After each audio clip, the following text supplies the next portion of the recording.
I'm Grace Cowell. I'm Grace Curtis. And you're watching G2 News. Lights. Camera. Action! For today's local story, we'll be visiting the Severn School to visit a very special new teacher. Hi guys, welcome to the Severn School, and today we'll be interviewing Mr. Kohl on his thoughts as a new teacher. Let's go!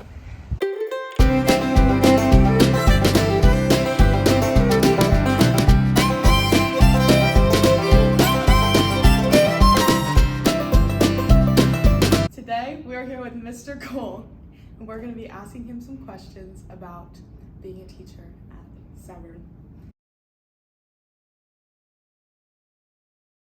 How long have you been teaching? I've been teaching for about 17 years. What made you decide to become a teacher? Well, I had a lot of different jobs.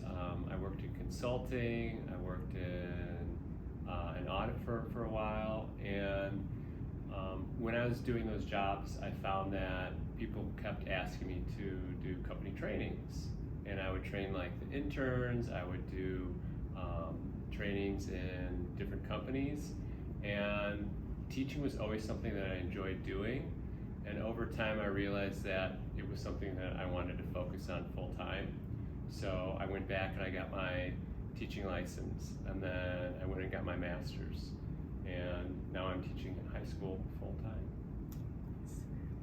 So what made you decide to come to Severn in the first place? So for the last 12 years I've been in Brazil, and about a year and a half ago, my family and I decided that we wanted to move back to the US. And we looked at moving to the Chicago area, which is where I'm from.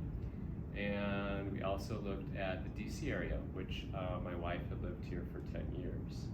So we ended up deciding on the DC area, and I found out about Severn School and had some interviews to start out with Mr. Soden. And as I learned more and more about the school, I became more and more interested. And lucky for me, it worked out, and I'm here now. All right. So what is your favorite thing about Severn so far? Well, there's a lot of great things about Severn, and I think that besides having a beautiful campus and great teachers, it's the environment and the spirit that we have here. So we study hard, but we also support each other, and we're really interested in other people's success, not just our own. Is there anything you're looking forward to for this upcoming year? I'm looking forward to my first Spirit Week here next week at Severn. I think that's going to be a lot of fun. Yeah. I'm really looking forward to see how all my students sort of progress throughout the year. That's one of the best things about being a teacher.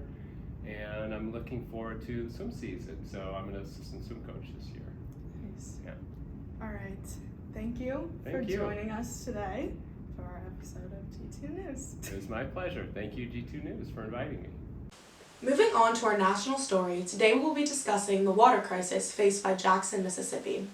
This city is just one of many in America that has suffered due to unsafe water conditions. Just not all incidents gain national attention. This most recent incident was not a result of a new problem for Jackson. The city had been under a boil water advisory since late July before the crisis due to infrastructure issues with their water system. As an increasing number of people have left the city for the suburbs, Jackson has been losing funding and staff for city services, such as the water system. This failing system was pushed over the edge when Jackson was hit by heavy rains and flooding in late July. The flooding caused damage to the O.B. Curtis water treatment plant, so the plant was unable to produce sufficient water pressure. The J.H. Fewell plant also faced malfunctions of its pumps due to the rains. This culmination of issues made the city's water supply unsafe to drink and left over 150,000 people with an unclean water supply. Businesses and schools were also heavily impacted, with schools having to switch to remote learning as they could not function without clean water. Jackson's water pressure was restored on September 5th as water quantity improved across the city. However, the boil water advisory remained for another 10 days.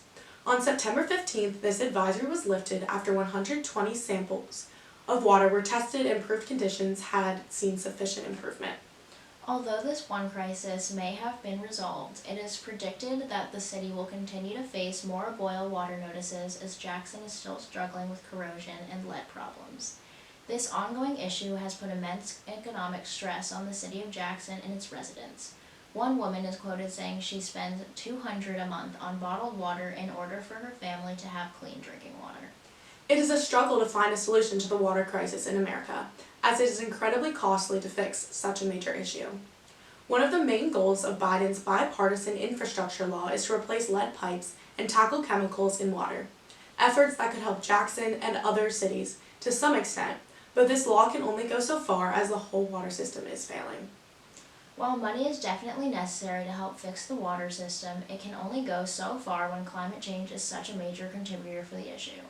For example, when a drought occurs, there's clearly less water, which allows more chemicals into the water and makes treatment more limited.